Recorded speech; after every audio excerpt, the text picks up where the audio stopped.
Hey, welcome from Commando.com. This is Commando on Demand, where we talk to industry movers and shakers to keep you up to date on everything digital. First up, I'd like to say a quick thank you to the partners who help make these Commando on Demand podcasts possible. How much did that hurt? Didn't really hurt a lot. A third holding off for now. It kind of freaks me out a little bit. All right, so what are they talking about?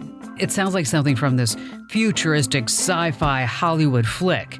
But believe it or not, some employees are voluntarily, even enthusiastically, taking their employers up on the offer to implant tiny computer chips about the size of a grain of rice right into their bodies.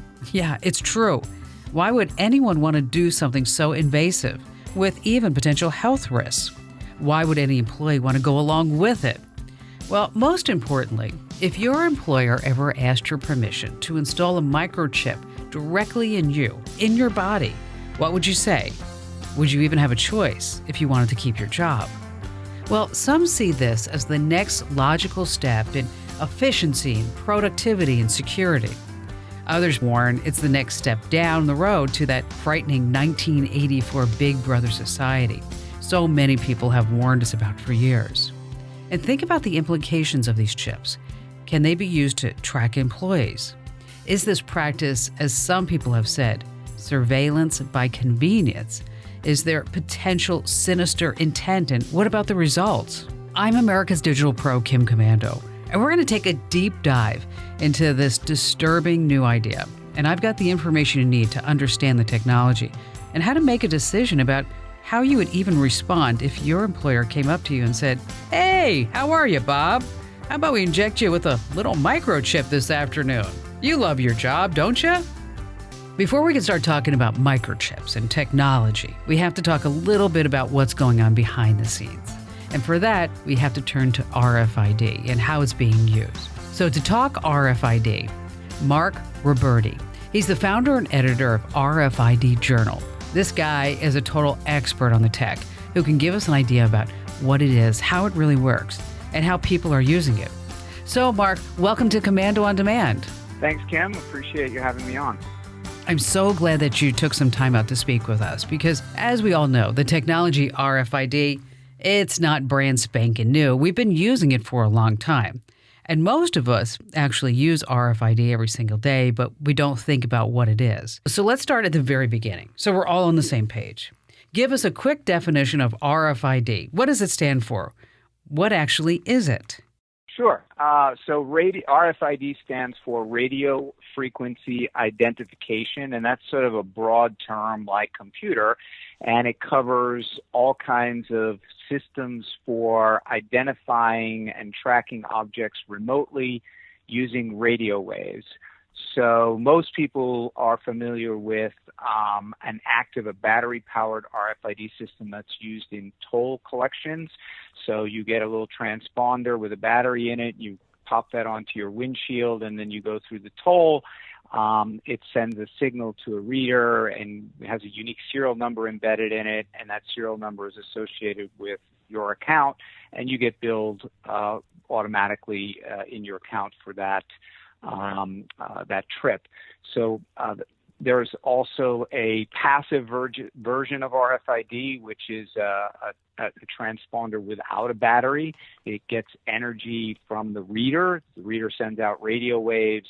The antenna on the chip collects these radio waves, stores it as a little bit of energy, and then sends back a signal, a unique serial number to a reader, and that's associated with an object or associated with an account.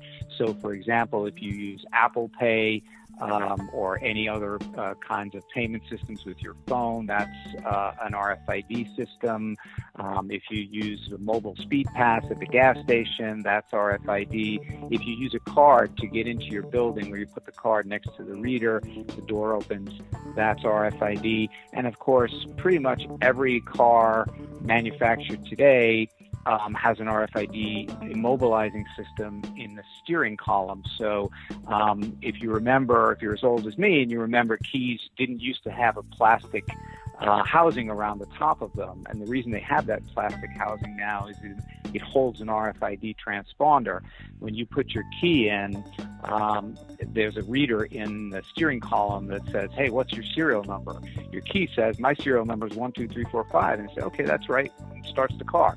If you went to a restaurant and somebody copied your key, but didn't copy the transponder, which is not that easy to do, and you just stuck the key in and it fit perfectly, it still wouldn't start the car. It would turn, but it wouldn't start the car because the serial number wasn't communicated to the RFID system, and the RFID system would tell the car, hey, don't start up.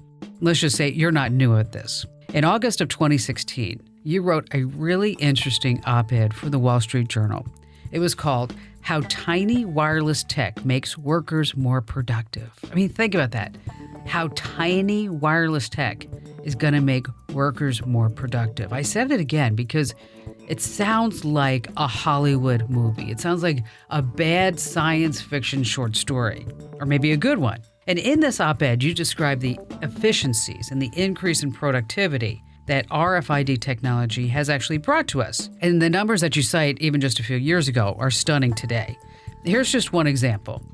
Since 2011, Delta Airlines has installed more than 240,000 tags on its oxygen generators, life vests, and other emergency equipment on the airplanes. And you go on to say that it used to take 8 man-hours to check the expiration dates on the oxygen generators aboard a 757. Okay.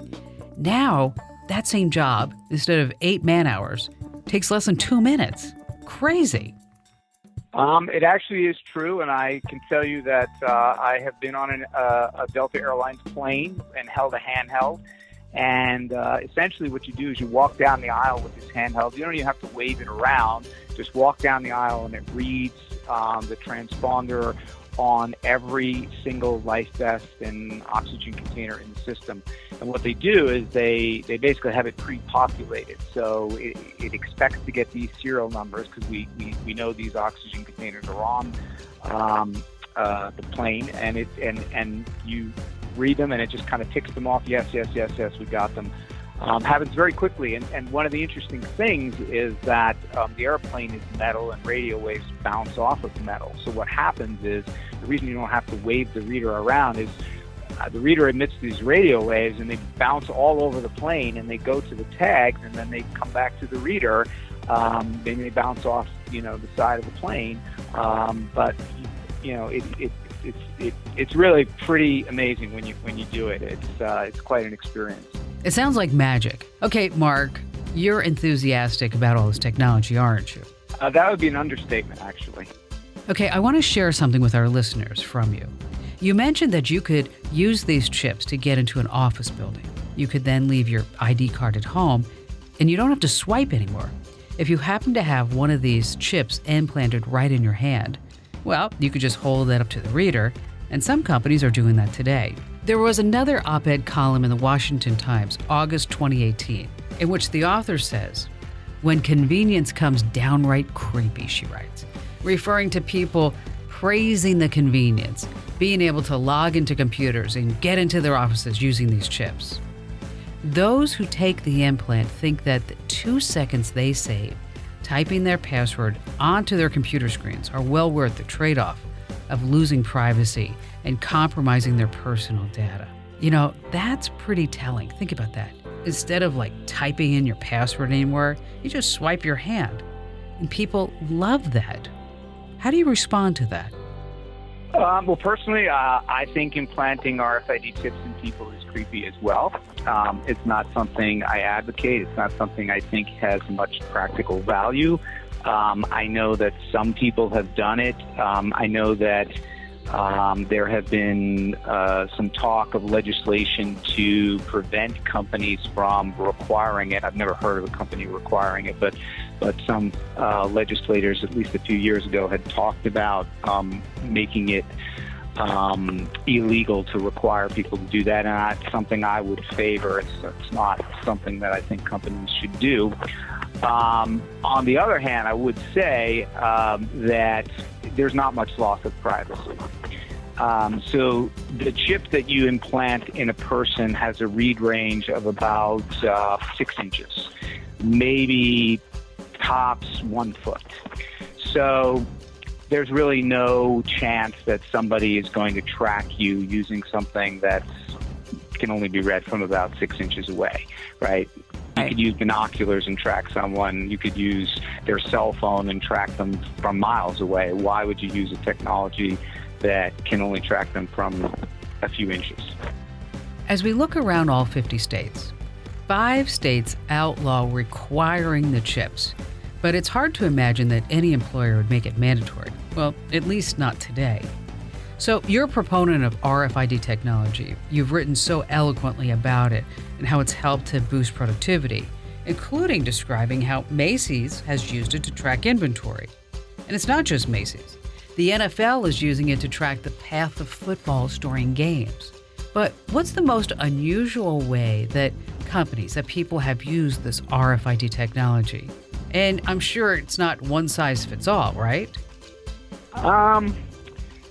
There are, so many different applications that are bizarre. I would say probably the most unique is identifying the location of tumors, breast tumors in patients.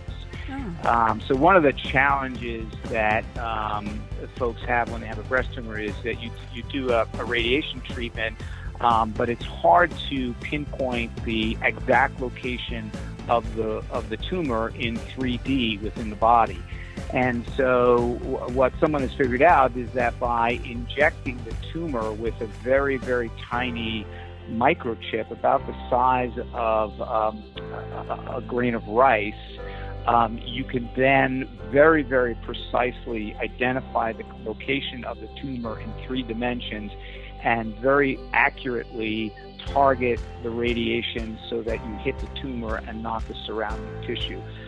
So that's one of the more unusual applications that we've seen. The implantable chips have to obviously be small. You don't want to implant something large in a person, but there are ones that are a few millimeters and then a little bit larger and a little bit larger depending on the application. So, for example, another application that's a little unusual is tracking salmon going upstream for conservation purposes, right? You want to understand how many salmon ran this year through this river compared to last year, so that if there's a decline, we can address what's the issue, why is the salmon population declining. Those have to be a little bit bigger because the salmon are moving quickly, they're in water, they may not be as close to the antenna as 6 inches, so by having a little bit larger capsule that can be implanted in the fish, you can read it from a little bit further away. So there are slight differences in the size, but anything that's implantable is going to be very, very tiny and have a very, very short read range. Thanks, Mark, from RFID Journal. He's the founder and editor and just an all-around expert on RFID technology. Thanks for joining us today on Commando on Demand and sharing your expertise. It was great. Thank you for having me. I appreciate it. So now we understand a lot more about RFID technology and what these chips are capable of doing. So let's get to the real reason we're here.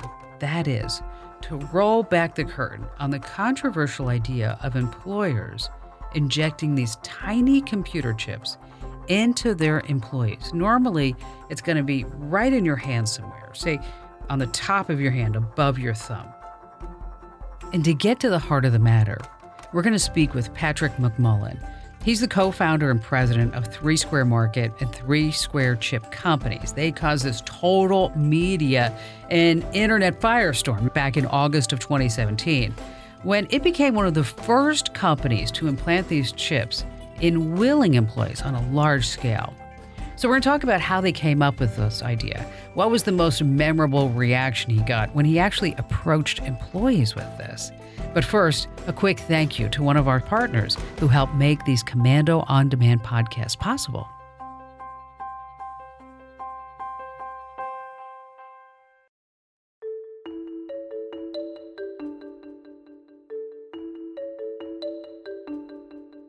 Okay, welcome back. We're going to now talk with Patrick Mcmullan. As I mentioned before, he's pretty big in the implantable chip news media business. He's the co-founder and president of 3 Square Market and then 3 Square Chip Companies. All right, Patrick, first of all, thanks for taking the time to speak with us today on Commando on Demand. Thanks for having me today, Kim. It's a pleasure. We have to tell everybody what your company does. You provide self-service kiosks to office break rooms in the United States and overseas. But you've evolved into a tech company, and you made headlines back in July of 2017 when you announced that you would cover the cost of implanting RFID chips in your employees. Okay, I assume that you didn't come up with this idea when you were drinking beer with your buddies and bowling. So where did it come from? We saw that it was technology that was just significantly underdeveloped and underutilized. And when we looked and said, boy, what you could do by taking this technology, bringing it up to modern standards, and the solutions that you could create with it in a wide range of fields, we said, why not us? And so we took it on and we went headfirst into this. I remember reading about this. Didn't a member of your team actually go to Sweden and then partner with a company, and the company's name was Biohax? That's BIOHAX, by the way.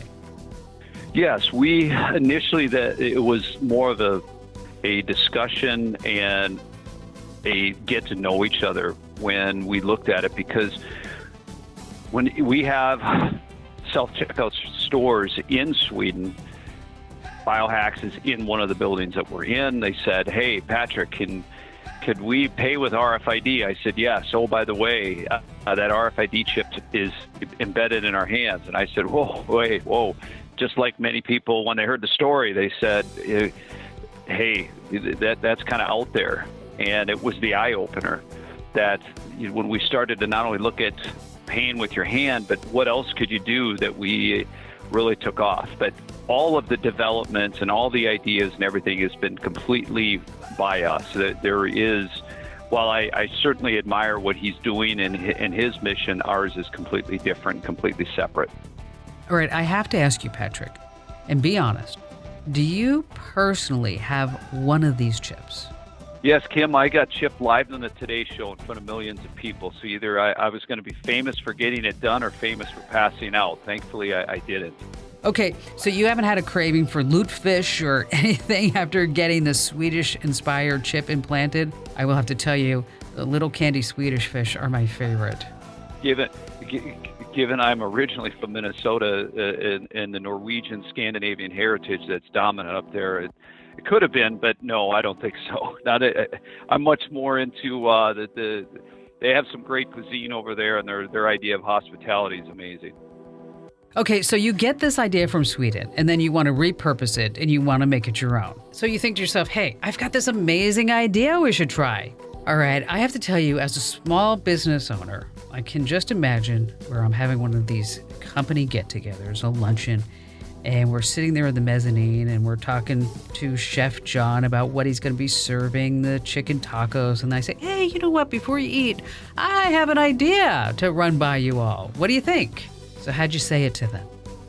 Well, I have to tell you, is the inspiration for this actually came from them. We sat and looked at what they were doing and said, boy, this is technology that could do a lot of different things, and especially if you got functions that, let's say, that we took on. You can unlock a door with an RFID chip. You can unlock a computer, but you can't currently today it's not done in sequence. So we bridged the gap and said, well, let's not let you log into your computer unless you logged into the door. So we looked at that and said, boy, that's something. Well, then we took it and said, well, you could also do a lot of other things, medical technology that you could do, identity, payments, and the critical piece that I'll give credit where credit is due that they were doing over in Sweden was, okay, it's me. That chip is mine. It's implanted.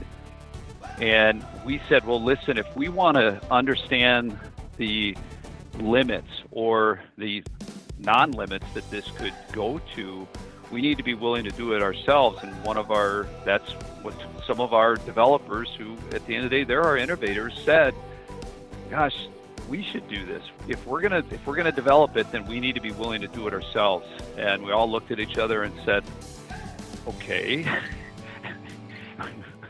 And to say the least, the rest is history. So it really actually was, give credit to the people that started the idea. It was our software developers that said it. Let's do this. And then we all jumped in, and it caught fire. So you had to have some cheerleaders for your idea. Who jumped in? Was it the software developers? Yes.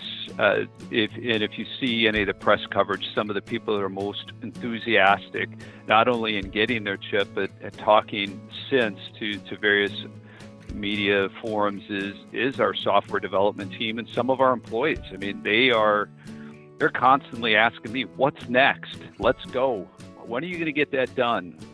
I could just imagine what some of our team members would say to me. I mean, did you get any pushback, any shocked reactions from the employees? Did anybody just look at you and say, okay, come on, you've got to be kidding, right? Yes, I'd be a lying, ignorant fool if I didn't think that there's some people, even still today, that it worked for us, obviously. But certainly in the general public that thinks we're crazy. The reality is that I stress up. I mean, I have someone that works directly for me. She's my executive project manager. She is a critical function in leading our businesses to help me and make sure that we execute on our goals. Up until literally 2 weeks ago, I did not know, and I talked to her 3-4 times a day. I did not know if she was chipped or not. And so we need the people that say, I think it's crazy, because we have a booming business outside of this. I need those employees just as much now as I did then. And I stress to people, listen, have your opinions. That's who am I to tell you how to think? If you don't agree with it, you think I'm nuts, that's okay. Let's continue to accomplish our goals. And as far as people in the general public, all I ever ask people is don't judge without information. All right, think back. What was the most interesting reaction that you got when you first brought up the idea? Not one of the software developers, not them, but someone else who was not on that team. Well, it's not so much as the first. As the most memorable for me was literally 20 minutes before I was chipped live on the air, as I said, and I have to admit, I was a little nervous. I had an employee come up to me and say, Patrick, should I get chipped today or not? And I said, no. And they looked at me with this dumbfounded look, and the reaction came like you just gave, like, are you serious? And I said, yes. The answer is no. And they said, well, you're about ready to get chipped in 20 minutes. And I said, if you're asking me, tells me you're not sure, and until you're sure, the answer is no. And the reality is that's what I want to, people were looking for affirmation from others, and you have to be bought in yourself. I don't want you to be sold by somebody else to do it. And that person then became a big advocate that day and since. Make sure you arrive at the decision on your own based upon how you were raised, what your beliefs are, so forth. Don't allow others to influence you, and don't even allow the direction and the vision of the company to misguide you. You have to be at peace with it, because no, it's not some, can I pop this thing out? I can, but boy, it's going to hurt, and I don't want to. It's just not that simple. And so it's a decision you need to be comfortable and certain about, and that's my most memorable one. And I think today that's the theme of our organization is only do it if you're certain about it, and arrive at that decision on your own. Okay, that's great advice. And on the day of the actual event, that I'll call it for lack of a better term, let's call it a chip party in August of 2017, the media totally descended on your facility in River Falls, Wisconsin, which is a pretty small town. You probably had nearly as many media people in town that day as residents in the town. I assume you must have sent out a press release or something, maybe an invitation to the media to watch the process. Why did you want to publicize the program? Why did you want to get everybody's attention about it? Well, it comes down to is one of the statements I said earlier is get informed before you make a judgment. And the reality is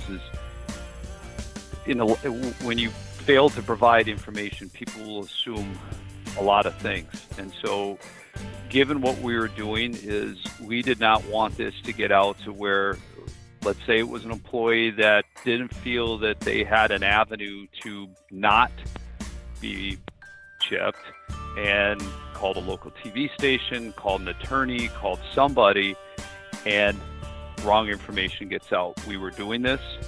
It was important that we're doing it. And let's face it, I mean, if someone says, Patrick, you didn't do it for some marketing purposes, you're a liar. Yeah, there is some business purpose behind it.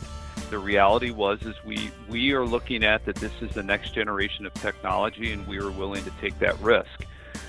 That press release and that marketing, I think someday will be a book that just you got to evaluate risk and make smart decisions.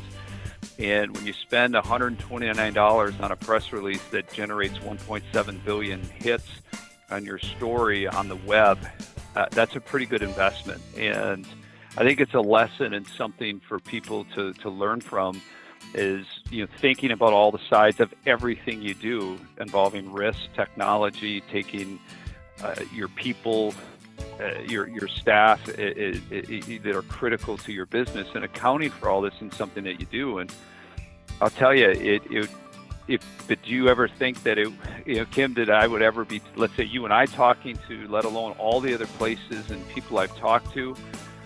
No way. I never thought that it would get 1.7 billion hits. I never thought I'd be standing on a stage in Dubai 90 days later talking to, literally on the other side of the globe to 3,000 people about what we were doing. And so it's been an amazing experience, let alone it's opened doors that have healthy discussion like you and I are having, like I had yesterday in Madison, Wisconsin, on what are the limits of what technology can do and where we're headed as a society. And I think that healthy discussion and debate is something sorely needed. And I think in some sense that was also part of the reason that we did this, get people to start talking about what technology can do with something like this. Okay, that's true. And I want to talk to you about the benefits to both the employer and the employee. But I do need to mention that this program, on your part, is strictly voluntary. I believe that Wisconsin is one of the 5 states in the United States that prohibits mandatory chip implants by law, which I know doesn't matter to you because you never really wanted to make it mandatory anyway. So let's talk about the benefits of somebody getting a microchip implanted into their hand right above their thumb. What's the upside? Okay, let's start with the employee. What's the benefit if they get the chip? Convenience, and someone may say that's a big price to pay for convenience, but it is. And if you went to our office today, you're going to find that people have just grown to where, let's face it, in the Midwest, it's getting cold. I don't have to dig for my keys. It frees up a lot of different things. So I'm walking in a door. I'm not trying to pull my mittens off. I do is I hold my hand up to the reader, and it opens. That's number one. I can pay with my hand. I log into my computer. I'm not having to remember a password for this and this. It's all right there, a 256-bit password. Second is security. It's me. It is me. It's my information. It's not somebody else's, and it gives you peace of mind. So when you look at those two different things, convenience, security alone, that's the benefit to the employee. Okay, let's turn the chip over. What about to the employer? What's the benefit to the company having these chips inside their employees? I mean, what are they going to really do with the data? First of all, then let's face it, Patrick's biggest concern in the world in the future, if you ask me, the biggest risk is cyber terrorism. I mean, we all hear about attacking the electrical grid could become one of the biggest threats to our country. Well, for us, we're an IT company. It's bringing a whole new level of certainty to network security. I don't want to say that you can't hack. Anybody would say that. I think is wrong. But I've brought a whole new level of certainty and security to our network by instituting what we have, and that's first and foremost in everything that we do. Secondly, doing this has brought us a whole new level of innovation and innovative thinking. You need to think outside the box, and when we did this, obviously it's not only thinking outside the box, we smashed the box entirely. So it's allowed us to progress significantly as a tech company to bring all kinds of different solutions and look at something completely different than what it ever has before. And I give you a case in point. I mean, if you're walking down the city streets of River Falls, Wisconsin, that fire hydrant is part of the Internet of Things. Who would ever think a fire hydrant is a part of the Internet of Things? We do, and that's the type of thinking that we have. So if a dishwasher is part of the Internet of Things, take even something more mundane, a fire hydrant, it's the Internet of Things. And that's the type of thinking that our company has benefited from is because we did this. Now, I don't know about you, but I have to tell you, I take my health really seriously. I haven't eaten any red meat for, I don't know, maybe like 30 years. Anything in my refrigerator is organic. It's crazy, I know, and I'm kind of OCD about it. I would be concerned about health risks involved with these implants. I know that the FDA approved them back in 2004, but are you concerned about the health risks? There have been some reports of health risks with animals that have been chipped. Since we've been implanting these chips, kinda almost, in our dogs to track them for years in case they get lost. Let's talk for a second about any potential health risks. I'm not. And I arrived at that peace of mind myself personally by meeting with numerous medical professionals, some that are even world-renowned surgeons, that when I looked and said, here is the material, here is the construction, FDA approval, tell me what you think. And as one heart surgeon said to me, I've implanted over 20,000 devices in people, and that device is just as safe as those 20,000 plus devices. I have zero concern. And I'm very confident that after 14 years of this device being approved, being implanted, being used, that with anything, there are risks that could develop, but 14 years, the pattern tells me this is extremely safe and that the health risks are minimal, if any. Okay, if you quit a company or if you get fired, all they do is they say, okay, you can't swipe your card anymore. They disable it, you can keep it, it's no big deal. But if an employee leaves, what about the chip? I mean, you can remove it, but it's actually implanted underneath your skin. So it involves a little bit of discomfort, and it kind of has that pain factor, doesn't it? If I wanted to take the one out that I had implanted 14 months ago, it's probably just an extremely small incision, pops out in the same place that it was put in, and a Band-Aid. We did have 2 employees that have chosen to take them out of the 92 that have been chipped. So you're down to 90 people that we have.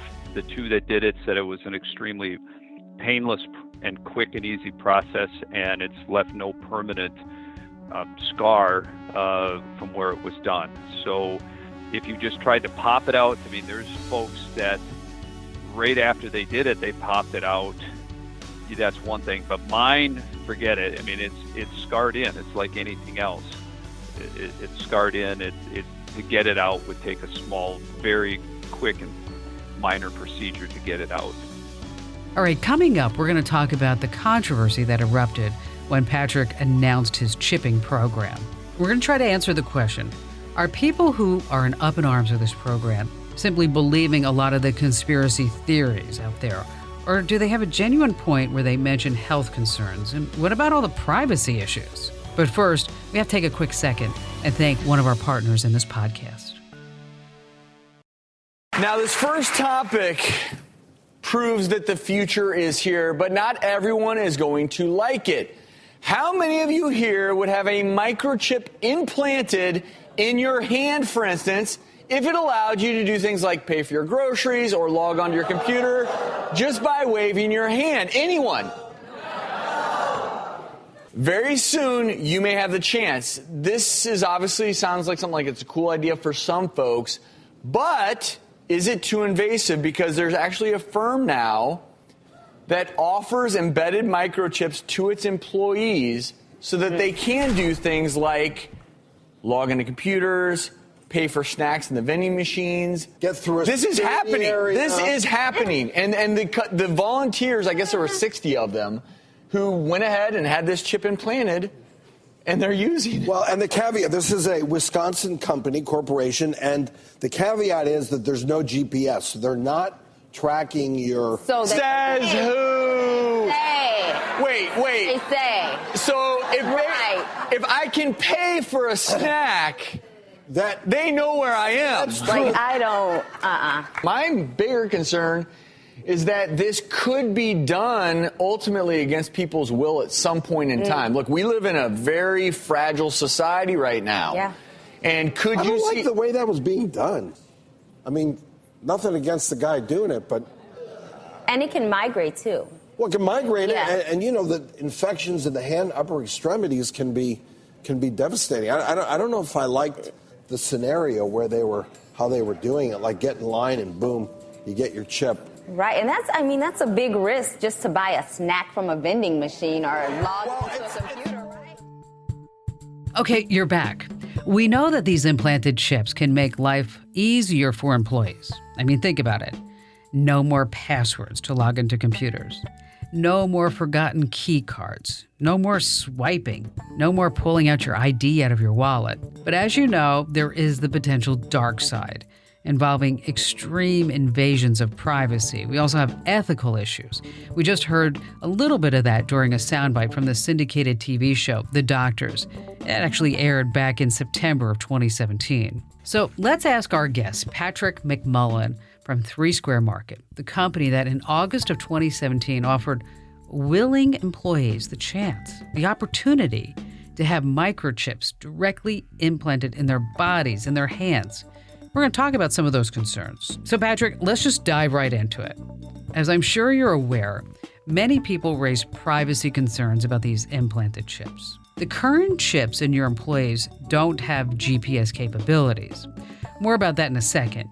But even if they cannot track employees' locations when they are on their own time, what's to stop an employer from using them to track employee behavior on the job? For example, what's to stop an employer from tracking how many times a day an employee uses the restroom?